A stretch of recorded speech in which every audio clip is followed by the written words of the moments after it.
The rain hadn't stopped for 3 days. The small town of Edevane lay under a shroud of gray clouds and thick fog, as if nature itself was trying to bury something. In the middle of the storm, a young woman named Clara returned home after 10 long years away. Her parents' old farmhouse, tucked behind a decaying orchard, was just as she remembered, quiet, lonely and haunted by things unsaid. Clara had left Edevane when she was only 16. The night her brother Jacob vanished without a trace. The police said he'd run away. The town whispered otherwise. Some believed he drowned in the marsh. Others thought he'd been taken. But Clara had always known there was more to it. When her mother passed away last month, Clara inherited the property and, along with it, the memories she'd buried deep. It wasn't just grief that brought her back. It was the key her mother left behind. A simple, rusted key tucked inside an envelope with a single line of faded handwriting. The truth is where the roses sleep. Clara stood in the overgrown backyard, staring at the tangled mess of what used to be her mother's prized rose garden. She hadn't touched the shovel yet, but she knew she would. Something was down there, beneath the thorns, under the roots, lying in wait. She turned the key over in her hand and took a deep breath. Behind her, the wind rustled the branches. Something moved. Clara spun around, her eyes scanning the mist-choked yard. Nothing but the sway of branches and the drip of water from the cracked gutter. Still, the hairs on her arms stood upright. She wasn't alone. At least not in the way she remembered being alone. She returned to the rose garden, forcing herself to take the first step into the knee-high grass. The roses, once vibrant red and white, were now skeletal and thorny, their twisted branches clawing at her clothes like fingers reaching from the past. She knelt near the center, where the flowers once bloomed the fullest. The earth here was softer, a little sunken, as if it had been disturbed before. Clara pushed the shovel into the dirt. The sound of metal breaking soil echoed too loud in the stillness. She dug slowly at first, then faster, her breath becoming shallow. The deeper she went, the colder the air around her seemed to grow. After an hour, the shovel struck something solid.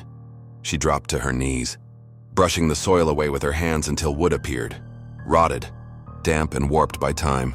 It was a small box, no larger than a shoebox bound with rusted metal hinges. She pried it open. Inside were photographs. Dozens of them, some faded beyond recognition, others still crisp. They were of children, some she recognized, kids from the neighborhood, schoolmates, even her brother Jacob. In every photo, the children stood in the same place, the edge of the marsh, near the old stone well. Clara's fingers trembled as she turned over one of the photographs. On the back, in her mother's familiar handwriting, were dates, always in pairs. The first date was each child's birthday. The second was always in red ink. And none of them were after 2015. And then she saw it, her own photo, with a red date scribbled beneath it, tomorrow's date. The photograph slipped from Clara's hand and fluttered to the ground like a dead leaf. Her breath came in short gasps, each one louder than the last, competing with the pounding of her heart. She scrambled back from the box, soil clinging to her jeans and hands. Tomorrow's date, her name, her face. Had her mother known something? Had she been part of it? Clara stumbled to her feet and turned toward the marsh in the distance, her eyes narrowing on the silhouette of the old stone well, the one that had stood abandoned since before Jacob vanished, the one in every photo. She didn't hesitate. The wind howled as she made her way through the field, rain slicing sideways across her face. The closer she got to the well, the stronger the air smelled, earthy, metallic like rust and decay. She reached the edge and peered in. At first she saw only darkness, then her eyes adjusted. Bones. Countless bones at the bottom, half buried in black water. Skulls, small ones. A necklace she remembered from Jacob's room. She backed away, bile rising in her throat. The truth was buried, but not deep enough. From behind her, a voice spoke, calm, soft, familiar. I kept them safe, just like I tried to keep you. Clara turned slowly. Her Aunt Miriam stood beneath the old willow tree, holding the same rusted key Clara had used. Her face was calm, almost kind. All of them were touched, Clara. Cursed. Like Jacob. Like you. You don't remember what happened that night, do you? Clara shook her head, her voice barely a whisper. I don't understand. Her aunt stepped forward. You will.